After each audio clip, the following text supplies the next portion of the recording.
The emergency alarm screamed through the crystal halls of the Confederation High Command. High Counselor felt the vibrations through her translucent blue skin as she rushed toward the war room.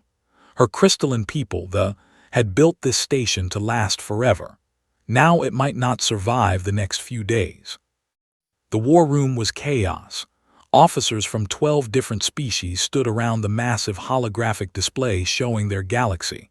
Red marks spread across star systems like an infection. Each red mark meant death. Each one meant another world consumed by the void swarm. "Report," commanded as she entered. Her voice created small musical notes in the air, as was normal for her people. General stepped forward. The old warrior's scaled hide showed scars from 100 battles. His reptilian eyes were dark with worry. "We lost the 7th Fleet 3 hours ago. Admiral's forces engaged the swarm at station." He paused, his forked tongue tasting the air nervously. There were no survivors. A collective gasp rose from the assembled officers. The 7th Fleet had been their strongest. 50 massive warships with the best weapons technology could create, gone in one battle. "How is this possible?" asked Commander, her insect-like wings buzzing with anxiety. "Our quantum disruptors should have torn their ships apart." "The swarm adapted," replied simply. "Their biomechanical hulls changed during the battle. Our weapons became useless after the first few shots."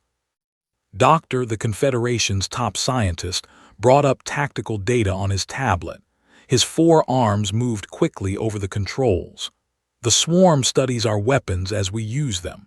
Each shot teaches them how to defend against the next one. They learn faster than we can kill them." Studied the holographic display. The red infection had consumed nearly a quarter of their territory. Billions of lives lost. Entire civilizations wiped out, and they were running out of space to retreat. "What about the Outer Rim alliances?" she asked. "Surely they will help us." "The Empire fled beyond the galactic edge 2 weeks ago," reported Intelligence Director Ra. Her pale skin seemed even than usual. "The Mechanist Collective shut down their entire civilization and went into deep hibernation. They would rather sleep for 1,000 years than fight." "Cowards," muttered someone from the back. "No," said firmly. "They are smart. They know what we know. This enemy cannot be defeated with conventional warfare." The room fell silent except for the soft humming of the computers. Every officer present was thinking the same thing. Their greatest minds had tried everything. Their most powerful weapons had failed. Their strongest allies had abandoned them. "There is one option we have not discussed," said quietly. Everyone turned to look at him. The old general's expression was grim. "The humans," he continued. The reaction was immediate. Several officers stepped back in horror. Others began talking loudly in their native languages. Commander's wings buzzed so fast they became invisible. "You cannot be serious," Doctor said, all 4 of his arms gesturing wildly. "The humans are barbarians. They are violent and unpredictable. They have no understanding of civilized warfare. They destroyed the pride of our fleet with primitive nuclear weapons," added Commander, her tentacles writhing with disgust. "They fight with emotion instead of logic. They are dangerous." Remembered that day well. First contact with Earth had been a disaster. The Confederation had sent their finest diplomatic vessel, the Eternal Peace, to welcome humanity into galactic civilization. The humans had responded by asking too many questions, demanding to inspect Confederation technology, and refusing to accept their assigned place in the galactic order. When the Confederation had tried to demonstrate their superior firepower, the humans had done something impossible. They had turned their entire moon into a weapon and fired it at the Eternal Peace. The ship that was supposed to be unsinkable was destroyed in minutes by crude nuclear explosives and human stubbornness. "The humans are indeed dangerous," agreed. "But they are dangerous to our enemies, not just to us, and right now we need dangerous." "The Galactic Council will never approve contact with Earth," Ra pointed out. They voted to isolate human space after the moon incident. Making contact would violate a dozen treaties. The Galactic Council is dead, said bluntly. Half their worlds are gone, the other half are refugees. There are no more treaties, there is only survival. She looked around the room at each officer. These were the best minds their civilization could produce. Scientists, generals, diplomats, strategists. All of them were afraid, not just of the swarm, but of what they might have to become to defeat it. Doctor, she said finally, show me the analysis of human military tactics. The scientist's arms trembled as he brought up the data. Their methods are chaotic. They use their own ships as weapons. They board enemy vessels in personal combat. They treat their technology as disposable. It makes no logical sense. And yet they win, observed. Every conflict they have fought, they have won, not through superior technology but through adaptation and will. The humans do not think like us, added Intelligence Director Ra. We plan for victory, they plan for survival. We calculate odds, they ignore odds. We seek to minimize casualties. They accept casualties as the price of victory. Closed her eyes and felt the weight of her entire civilization on her shoulders. Everything her people had built, their art, their science, their culture, could be gone in days. The safe, logical approach had failed. Perhaps it was time for something unsafe and illogical. The humans will demand a price, she said. They always do. What price is too high to pay for survival? Asked. That was the question that haunted her. To ask the humans for help was to admit that their civilization was failing. It was to invite chaos into their ordered world. It was to risk becoming something they might not recognize.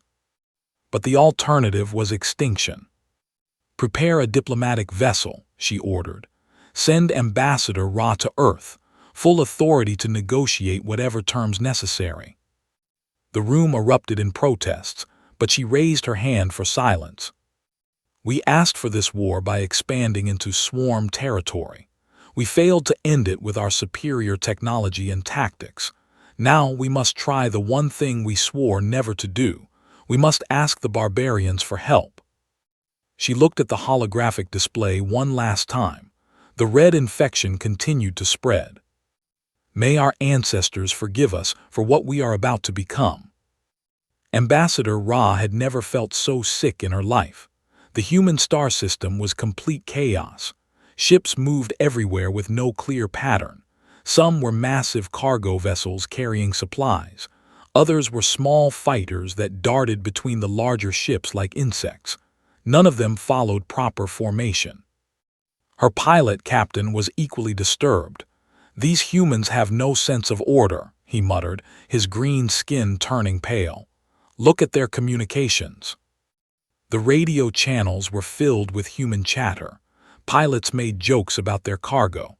Captains discussed personal matters with their crews. Someone was singing what sounded like a war song. It was all broadcast openly where anyone could hear it. In our space, this would be a security violation, continued. They are telling everyone exactly where they are going and what they are carrying.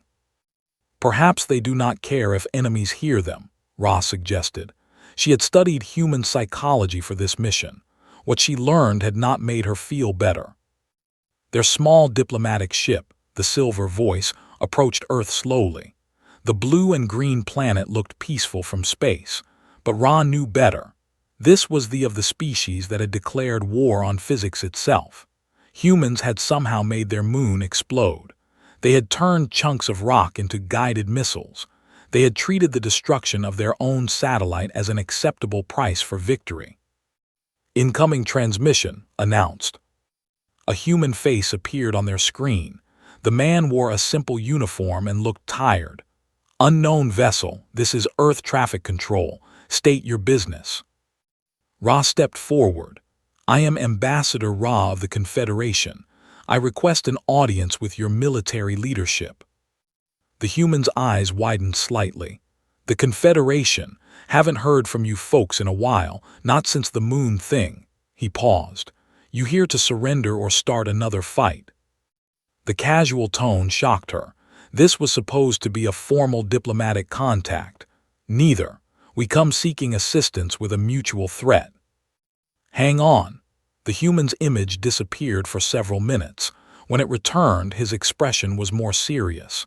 "You're cleared to dock at Station 7. Admiral will meet with you. Fair warning, she's not in a great mood today. Lost some good people in a pirate raid last week." The docking procedure was as chaotic as everything else in human space. Their station looked like it had been built by adding pieces whenever they were needed. Nothing matched. Some sections were clearly military. Others looked like shopping centers. Parts of it seemed to be under construction. Admiral Sarah met them in what appeared to be a cafeteria. She was a small woman with short gray hair and tired eyes. She wore a simple uniform with no fancy decorations. A cup of coffee sat on the table in front of her along with several data tablets. "Ambassador," she said, standing to shake hands.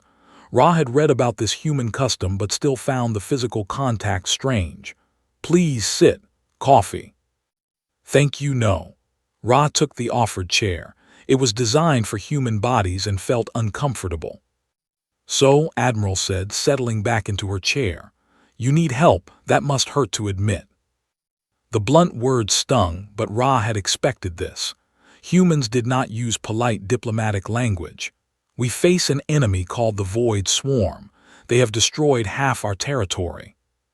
"I've heard rumors. Biomechanical ships that adapt to weapons. Nasty stuff." Admiral sipped her coffee. "What makes you think we can help where your fancy technology failed?" "Your tactics are unconventional. Our enemy adapts to logical strategies. Perhaps they cannot adapt to illogical ones." Admiral smiled, but it was not a kind smile. "You mean crazy. You think we're crazy enough to fight something you can't beat." "I did not say that." "You didn't have to." The Admiral pulled up a holographic display. "I've been tracking swarm movements. They're good, very good. They learn from every encounter and adjust their defenses. But learning takes time. The trick is not giving them that time." Ra leaned forward. "You have studied them." "Of course, we study everything that might want to kill us. It's a hobby." Admiral highlighted several star systems on the map. "The swarm's weakness is that they're too smart. They try to optimize their response to every threat. That creates a delay. Our scientists reached the same conclusion, but they could not exploit it." "Your scientists think like scientists. They want elegant solutions. They want to minimize variables and control outcomes." Admiral's smile became wider and more dangerous. "We don't care about elegant. We care about effective."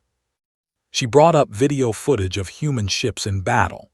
Ra watched in horror as human vessels rammed into each other deliberately. Crews abandoned their ships and continued fighting in spacesuits. One captain actually steered his damaged vessel directly into an enemy formation while it was exploding. "This is suicide," Ra whispered. "Sometimes, but it works. The enemy expects you to value your ships and your lives more than victory. When you don't, their calculations fall apart." Admiral showed more footage. Human soldiers fighting in the corridors of their own ships. Engineers turning their engines into bombs. Medical teams using hospital ships as weapons. "You treat everything as disposable," Ra observed.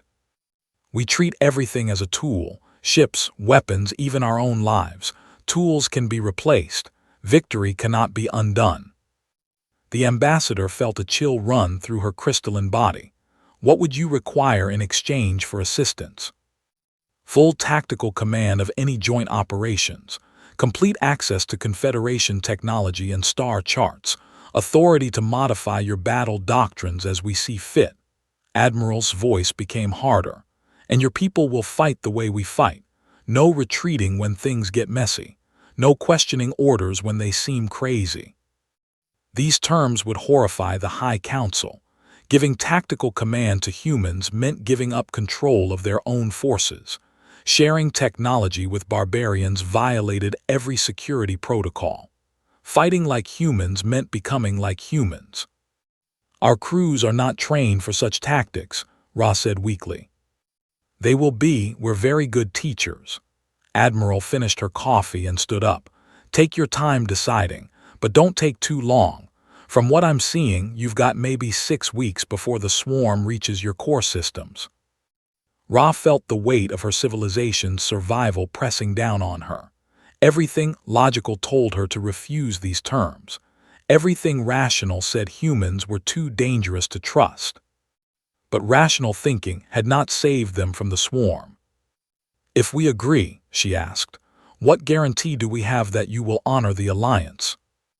Admiral looked at her with something that might have been respect. Humans don't abandon their allies. It's one of our few virtues. We'll fight for you like we'd fight for ourselves, which, fair warning, tends to be pretty messy. The ambassador thought about her, about the billions of people depending on her decision, about the red marks spreading across the galaxy. I accept your terms. Good, Admiral picked up her tablets. I'll have my staff prepare for deployment. Fair warning, this is going to hurt, for both our peoples, but if we do this right, there will still be peoples left to feel the pain. As she watched the Admiral leave, Ra wondered what they had just agreed to. They had asked for help against one enemy and might have gained another, but it was too late to change course now. The humans were coming. The human fleet arrived at the Confederation rally point 3 days later. Commander watched through her ship's sensors as 40 human vessels dropped out of faster-than-light travel. Compared to the hundreds of ships the Confederation had lost, it looked pathetic. That's it, asked her tactical officer, Lieutenant. 40 ships against the void swarm. Studied the human formation. The ships were smaller than Confederation vessels but built differently. Where alien ships were smooth and elegant, human ships looked rough and practical. They had extra armor welded in random places. Weapons stuck out at strange angles. Some ships looked like they had been repaired so many times that no original parts remained. Admiral's flagship is requesting permission to dock, reported communications officer. Granted, have honor guard prepare for formal reception. 20 minutes later, Admiral walked into the Confederation Command Center wearing the same simple uniform she had worn during their first meeting. No honor guard accompanied her. No formal ceremony. She simply walked up to and nodded. Commander, thanks for the invitation to this party. Admiral, we are honored by your presence. Followed proper diplomatic protocol even though the human clearly did not care about it. Save the nice words. We have work to do. Admiral looked around the pristine command center with its crystal displays and musical communication systems. First thing, this room is too quiet. How do you coordinate a battle when nobody talks to each other? We use the mental link network, explained. Each officer connects to the tactical grid through neural interface. It allows perfect coordination. It allows perfect conformity. What happens when someone has a different idea? Different ideas create chaos. Admiral smiled. That dangerous smile was learning to recognize. Chaos can be useful. Let me show you something. She activated her portable communicator. Suddenly, the command center filled with human voices, captains reporting positions, crew members asking questions, someone making jokes about the alien coffee in the station's cafeteria. This is how we coordinate, Admiral explained. Everyone talks, everyone listens. When someone has an idea, they share it. When they see a problem, they speak up. But the noise, protested Lieutenant. How do you think clearly? We don't think clearly, we think quickly. Admiral pointed to the tactical display. Your people spend 5 minutes analyzing every decision. My people make 10 decisions in the same time. Most of them are wrong, but the few that are right can win the battle. Over the next few days, watched human training exercises with growing alarm. Human ships broke formation constantly. Captains ignored direct orders if they had a better idea. Crews modified their weapons during battle instead of following established procedures. The worst part was that it worked. Captain Torres of the human cruiser Defiant demonstrated this during a mock battle against Confederation forces. His ship's main guns failed early in the exercise. Instead of retreating for repairs, Torres ordered his engineering team to do something impossible. "They're attaching mining charges to the hull," reported scanner operator, his voice full of disbelief. "What is the tactical purpose?" asked Lieutenant. They got their answer when Torres flew directly at a Confederation battleship and fired his improvised weapon. The mining charges created a massive explosion that disabled the larger vessel's shields. Torres then ordered his crew to ram the enemy ship and board it. "This is insane," muttered the scanner operator. "This is effective," corrected Admiral, who had been observing from the command center. "Your people would have retreated, reported the weapon's failure, and requested new orders. Torres turned his damaged ship into a different kind of weapon." But the real breakthrough came from an unexpected source. Doctor the human had been studying swarm samples that the Confederation provided. While alien scientists ran complex computer models, she did something simpler. She treated the swarm like a living thing. "Every organism has instincts," she explained to a gathering of Confederation scientists. "The swarm's instinct is to adapt and survive, but instincts can be fooled." Doctor, the Confederation's lead scientist, was skeptical. "The swarm is not a simple life form. It is a biomechanical intelligence of incredible complexity." "So is a shark," Doctor replied, "but you can still trick a shark if you understand how it thinks." She showed them her analysis of swarm behavior patterns. They adapt to whatever threatens them most. If you hit them with quantum disruptors, they develop quantum shields. If you attack with energy weapons, they grow energy-resistant armor. "Yes, this is exactly the problem we face," Doctor said impatiently. "No, this is exactly the solution we need." Doctor brought up a new display. "The swarm's strength is also its weakness. They're so focused on adapting to current threats that they become vulnerable to rapid changes." She explained her theory. The swarm's adaptation process took time. Not much time, but enough. If attackers could change tactics faster than the swarm could adapt, the biological intelligence would become confused and make mistakes. "But this requires perfect coordination," Doctor protested. "Every ship would need to change tactics at exactly the same moment." "Not perfect coordination," Admiral interrupted. "Perfect chaos." She outlined a battle plan that violated every rule of civilized warfare. Instead of organized formations, ships would attack individually using different tactics. Some would ram, others would board, others would use conventional weapons. Some would retreat and attack again with completely different methods. "The swarm will not know what to adapt to," Doctor explained. "Their intelligence will try to counter ramming attacks and energy weapons and boarding actions all at the same time. The processing overload will slow their adaptation." "This is madness," whispered Doctor. "This is war," Admiral replied. The joint training exercises became more intense. Human captains tried to teach Confederation officers how to think without thinking, how to make quick decisions based on instinct instead of analysis, how to treat their beautiful ships like tools instead of treasures. Most of the alien officers struggled with these concepts. Their entire civilization was based on logical thought and careful planning. The idea of deliberately creating chaos went against everything they believed. But a few began to understand. Commander found herself asking questions that would have horrified her a few weeks earlier. What if they used their medical ships as weapons? What if they deliberately damaged their own vessels to confuse enemies? What if they stopped following orders and started following opportunities? "You're learning," Admiral told her after a particularly chaotic exercise. "War is not about following rules. It's about breaking them before your enemy can adapt to them." "But what happens to civilization if we abandon all rules?" Admiral was quiet for a long moment. That's a good question. I hope we survive long enough to find out. The swarm was only days away from Confederation core systems. Soon, they would discover if human madness was the cure for an impossible enemy, or if it would simply destroy them faster than the swarm could. Either way, the galaxy was about to change forever. The Void Swarm arrived at the nebula like a living nightmare.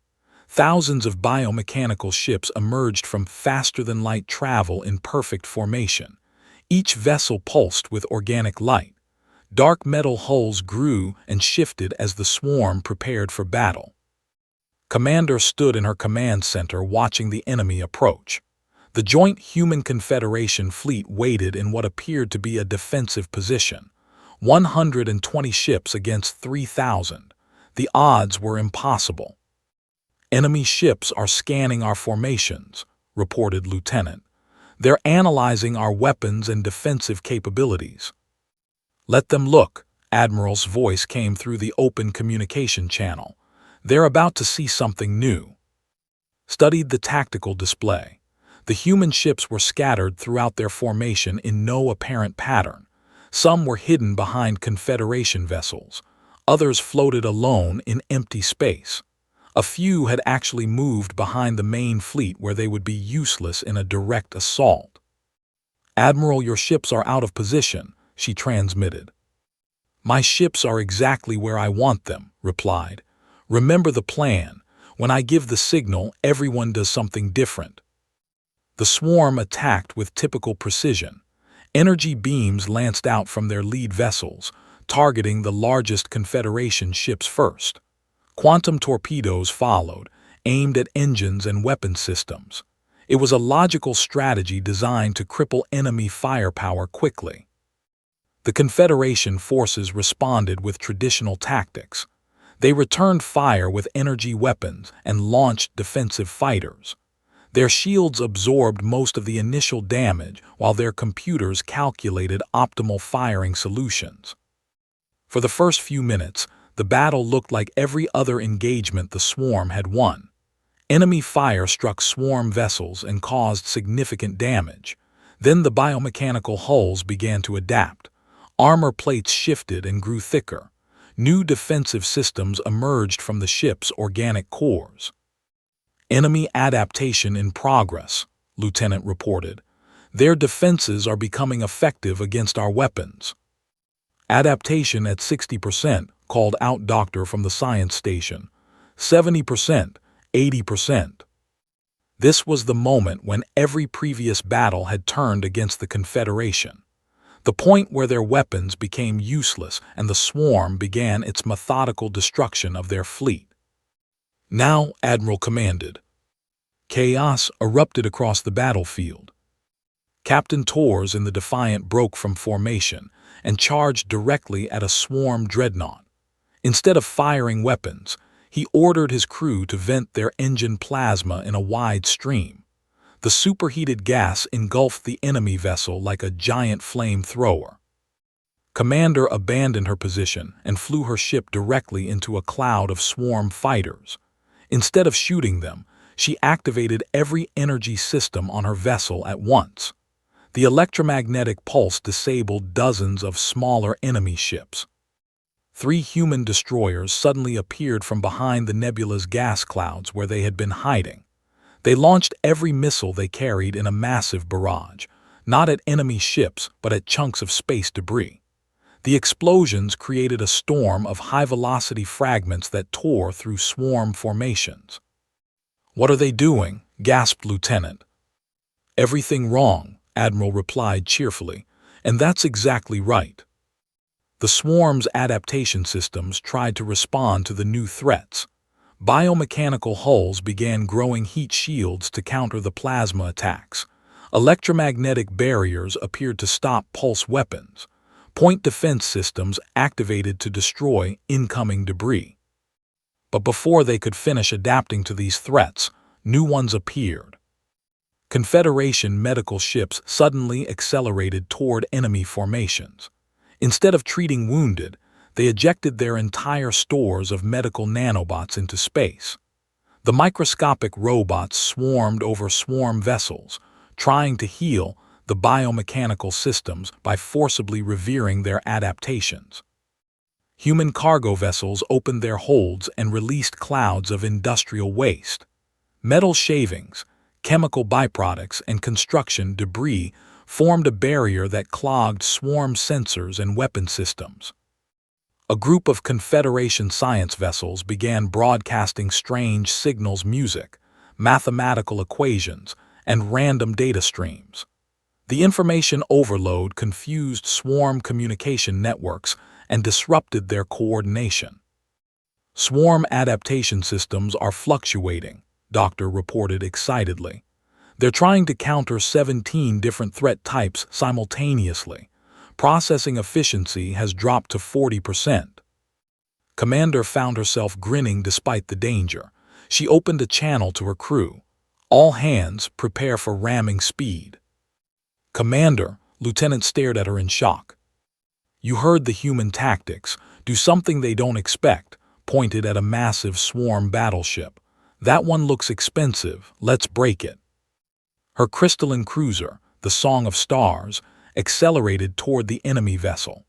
At the last second, she ordered her crew to activate their most powerful scanning arrays. The focus sensor beams punched through the swarm ship's adapted defenses like invisible spears, overloading its biological systems from the inside. The enemy vessel shuddered and began to break apart, not from physical damage, but from information overload as its adaptation systems tried to counter a scanning array that had been turned into a weapon. All across the battlefield, similar scenes played out. Swarm ships found themselves under attack by mining lasers, tractor beams, communication arrays, and garbage disposal systems. Every piece of technology had been turned into something unexpected. Enemy adaptation efficiency down to 20%, Doctor announced. Their systems can't process this many variables. The swarm began to retreat. For the first time in the war, their perfect adaptation had failed them. They could not optimize against chaos because chaos had no pattern to analyze. But victory came with a price. Captain Tor's ship was heavily damaged from its plasma attack. Commander's vessel had burned out most of its systems with the electromagnetic pulse. Dozens of ships from both fleets were crippled or destroyed. Casualties are heavy, reported the fleet medical officer. Casualties are acceptable, Admiral replied grimly. We proved the concept works. The swarm can be beaten. Commander looked around her damaged bridge. Half her crew was injured. Her beautiful ship would need months of repairs. Everything that had once been orderly and precise was now chaos and improvisation. But they had won. Admiral, she transmitted to the human fleet commander.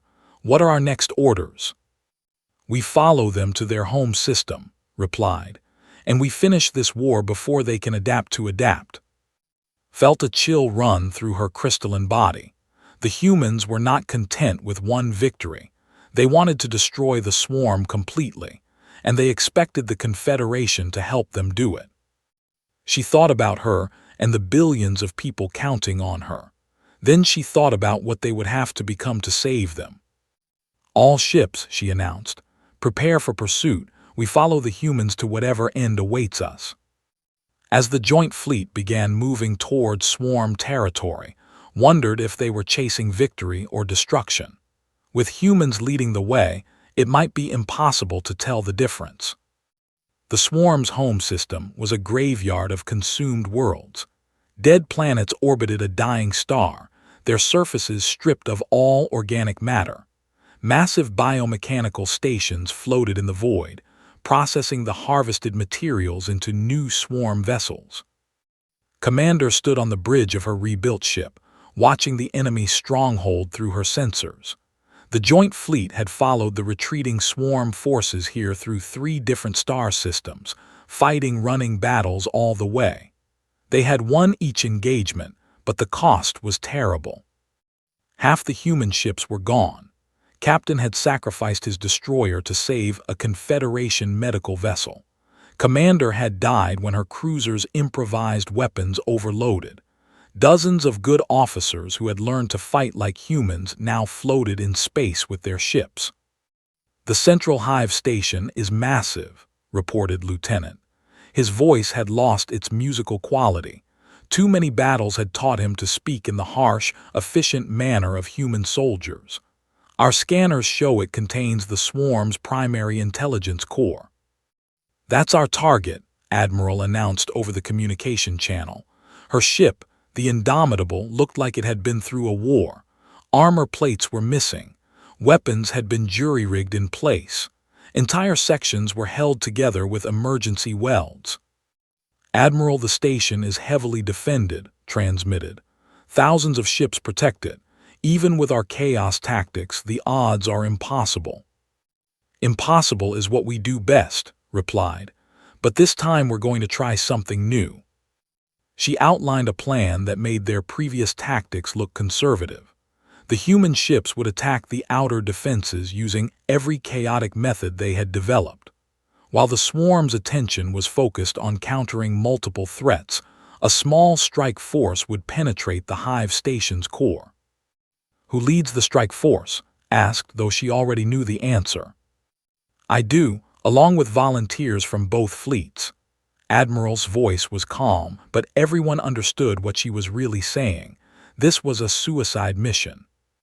Captain Torres immediately volunteered. His ship was already damaged beyond full repair. Commander joined him, along with a dozen other officers whose vessels were barely functional. But the surprise came when Confederation officers began volunteering as well. "My ship can serve better as a weapon than a warship," announced Captain, whose elegant cruiser had been rebuilt with human-style modifications. "I volunteer for the strike force." Others followed. Officers who 6 months earlier had been horrified by human tactics now embraced them completely. They spoke of acceptable casualties and necessary sacrifices. They planned to use their own ships as weapons. "What have we become?" whispered Doctor, who had spent the entire war documenting how human influence was changing Confederation culture. "We have become survivors," replied, but she wondered if survival was worth the price they were paying. The final battle began with controlled chaos. Human ships attacked from every direction using tactics that military logic. Some vessels flew directly into swarm formations and exploded. Others used their engines as weapons, creating streams of superheated plasma. A few actually tried to ram the massive Hive Station itself. The swarm's defenses tried to adapt, but they faced the same problem that had plagued them throughout the war. Every time they optimized against one threat, 3 new ones appeared. Their biomechanical intelligence could not process pure randomness. In the confusion, Admiral led her strike force toward the Hive Station's core. 7 ships flying in no formation, using no standard tactics, approaching a target that should have been impossible to reach. "Station defenses are focusing on us," Captain Torres reported. His ship shuddered under heavy fire. "I'm taking massive damage." "Stay with us," Admiral ordered. "Negative, my ship's done for." Torres' voice was steady despite the death sentence he had just pronounced. "But I can still do some good." His vessel, the Defiant, accelerated toward a cluster of swarm defense platforms. At the last moment, Torres activated every explosive device on his ship simultaneously. The detonation cleared a path through the enemy defenses, allowing the other strike ships to continue. "Torres," Admiral called. There was no answer. The Defiant was gone, along with its crew of 60 humans who had learned to treat death as just another tactical option. The remaining strike force reached the Hive Station's outer hull. Instead of looking for docking ports, they used shaped charges to blow holes directly through the armor. Boarding parties fought their way into corridors filled with biomechanical defenders. Found herself fighting alongside human marines, using weapons that would have horrified her ancestors. She carried human combat knives and explosives. She moved through the station's organic passages like a predator instead of a civilized being. "The core intelligence is 3 levels down," Doctor reported over the radio. She had insisted on joining the mission despite being a scientist, not a soldier. "I'm uploading the virus into their processing center."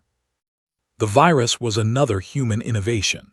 Instead of trying to destroy the swarm's intelligence, it would force the biomechanical system to adapt continuously to imaginary threats.